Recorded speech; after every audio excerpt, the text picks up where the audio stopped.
তা ফ্রেন্ডস, আজকে যে ভিডিওটা হচ্ছে ট্রেন্ডিং ভিডিও, এটা হচ্ছে ট্রেন্ডিং ভিডিও। দেখুন, বিনা ফ্রিজ না জল ডেকে বরফ জমিয়ে দেখাবো।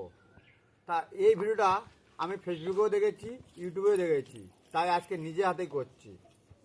এখানে নিয়ে নিলাম খাবার সোডা নিলাম, এখানে নিলাম লবণ, এখানে কিন্তু জলটা কিন্তু দেখুন, আমি তো একটু খেয়ে দেখাচ্ছি যে জলটা ঠিক আছে কি না। আপনারা বলবেন যে এটাও তো ঠান্ডা জল নয়। দেখছেন, এটা কিন্তু জল, খেয়ে দেখালাম। আর এখানে 2 পিস পাতি লেবু, দেখুন এখানে পাতি লেবু আছে। আর এই খাওয়া সোডার ঠোঙা এটা। আর এখানে আছে লবণের কোটো, আপনাদেরকে দেখাই দিচ্ছি। আর এখানে লবণ, খাওয়ার সোডা, লেবু, ঠিক আছে। আর এখানে দেখুন একটি বাটি, একটা চামচ নিয়ে নিলাম, ঠিক আছে। আমি জলটাকে ঢালছি, দেখব যে আদৌ সত্য বরফ জমে কি না। এখানে দেখুন আমি জল একটি নিয়ে নিলাম, আপনাদেরকে দেখানোর জন্য আমি এতটা নিয়ে নিলাম।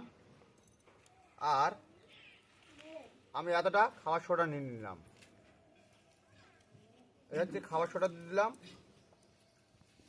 আর এই হচ্ছে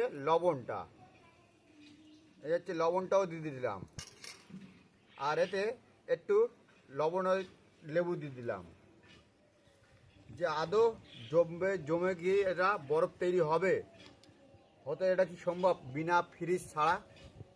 যদি হয় তাহলে তো কোনো কথা নেই, কোনো বাড়িতে অনুষ্ঠান যখন হবে, লোকজন আসবে, তখন এটা করে দেওয়া যাবে সাথে সাথে।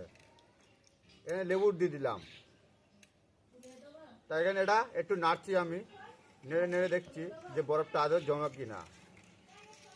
এটা নাড়তে থাকতে হবে আপনাদেরকে, এটা নাড়বেন আপনাদের কিন্তু আমি রিয়েল ভিডিও দেখাচ্ছি আদৌ সত্য কি না, যেটা বরফ জমে কি না। তাহলে ক্যামেরাটা একটু কাছে নিয়ে এটা একটু কিছুক্ষণ ধরে 5-10 মিনিট ধরে একটু নাড়াতে হবে, 5-7 মিনিট ধরে।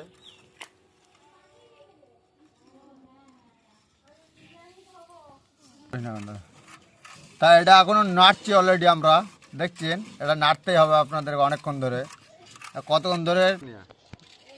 তা ফ্রেন্ডস, এই যে লেবু খাবার সোডা দিলাম, প্রায় আধা ঘন্টা হয়ে গেছে আমি নাড়িছি ক্যামেরাটা পোস্ট করে, কিন্তু কিছু জমলো না। এই দেখুন, কিন্তু এটা কিন্তু আদৌ ফেড ভিডিও, দেখছেন। আপনারা ভুলেও করতে যাবেন না, তাহলে বেকার খরচা হবে আপনাদেরকে। দেখছেন, কোনো ফেড ভিডিও এটা, কেন ফ্রিজ ছাড়া কখনো বরফ কখনো জমতে পারে না, এটা অসম্ভব ব্যাপার। তাহলে তো এরকম যদি হতো, বাড়িতে যে কোনো মানুষ করে নিত, নিয়ে অনুষ্ঠান বাড়ি চালিয়ে দিত। এটা কখনো সম্ভব হয় না, এটা ফেড ভিডিও আছে। আমি আধা ঘন্টার ওপরে নাড়ালাম, হলো না। তাই ভিডিওটা আমি এই পর্যন্ত করলাম। আর যারা ফেসবুকতে দেখবেন তারাই আপনারা ফলো রাখবেন, আর ইউটিউব থেকে দেখলে যারা ফেসবুকে গিয়ে দেখবেন, একই নামে আছে, সিদ্দিক রশিদা ব্লগ দেওয়া আছে আমার চ্যানেলের নাম। তা আপনাদেরকে আন্তরিক শুভেচ্ছা, ভালোবাসা এতক্ষণ থাকার জন্য। তাই ভিডিওটা আমি এই পর্যন্ত করে শেষ করে দিলাম।